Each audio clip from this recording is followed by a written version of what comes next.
Hello everyone and welcome back to another tutorial where I'm going to show you how you can download and install the Spike Cross game on your PC. So let's get started right away.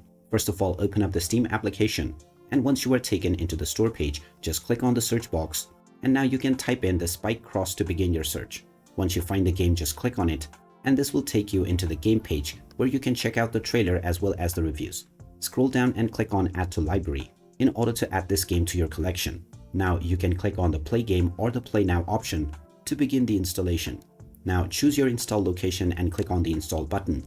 And once the download and installation is completed, you can start enjoying the Spike Cross game on your PC. So there you have it. That is how easy it is to download and install the Spike Cross PC game. If you find this video helpful, don't forget to hit that like button and subscribe to our channel for more useful tips and tutorials. Thanks for watching, and I will see you again in the next video.